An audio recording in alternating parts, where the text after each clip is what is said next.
Hello and welcome to this quick tutorial and walkthrough how we created this effect. As you can see, it is created on a sphere with multiple colors and it's being advected. So this is the effect that's being created in Houdini. So we walk through the file setup and the codes we use and the nodes. So let's go there. But before we go, you are all welcome to join me on my Patreon page, Friday VFX, where we have a lot, like 300 plus setups and effects and visual effect and codes, simulation. All is added here with a video and a small explanation and the hip files that is needed to create the effects. Most of it are free, so you are welcome to download, and some of the setup is for members, which is more advanced and more intricate, and it will help me out to create even more and more. So you are all welcome to join the Patreon. So let's go to the hip file.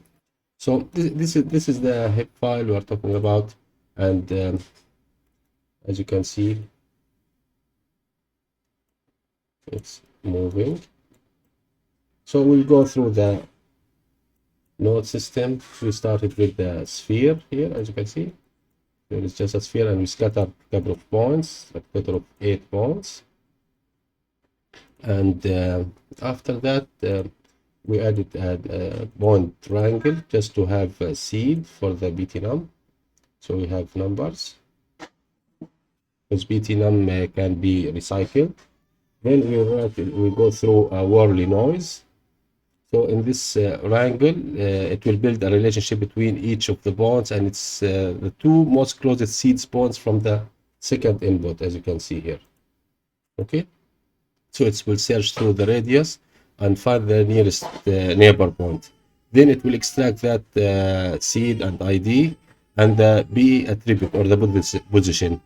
So they will be stored in the attributes with the distance and create a stable somehow pairing or clustering system. Okay, then when it's blend in, that's being enabled when we increase the canonical order and the using of the group. It will help in the transition and the mixing of the grouping. Okay, after that we go to this triangle. Over this triangle, it will offset the bonds at B position along their normal based on the difference between these two values. And it will use this height shift as an option to normalize the balance. Okay, it will result in controlled displacement that can be highlighted as a contrast for it later on. Could be useful for layering surfaces, blending transition, and high base detail. Then we go to the normals. We created one. We promoted the normal cluster.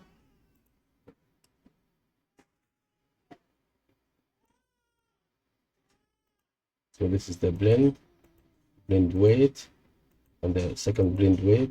This is the distance from the points, and these are the seeds. And this is the normal cluster. Then we are grouping from the attribute boundary, and here we are using the normal cluster.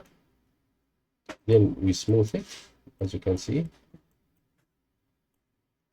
Then we make it sharp, and we are using the lab for that one.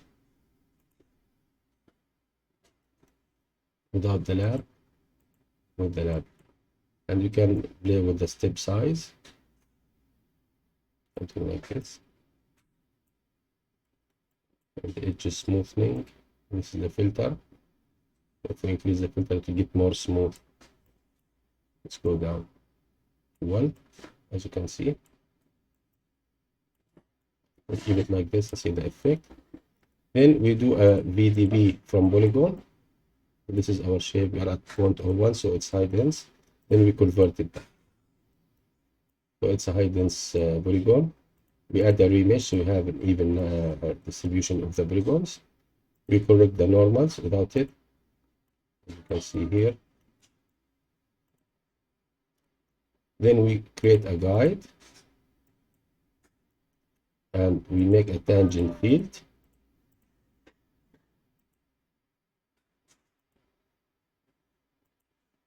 So these are the fields.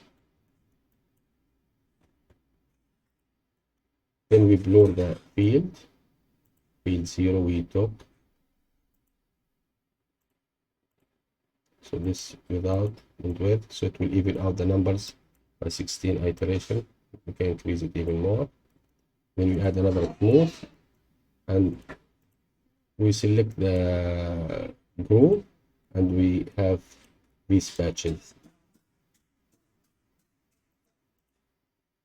Then we change the field to be normal and we fix the normal and we add an up.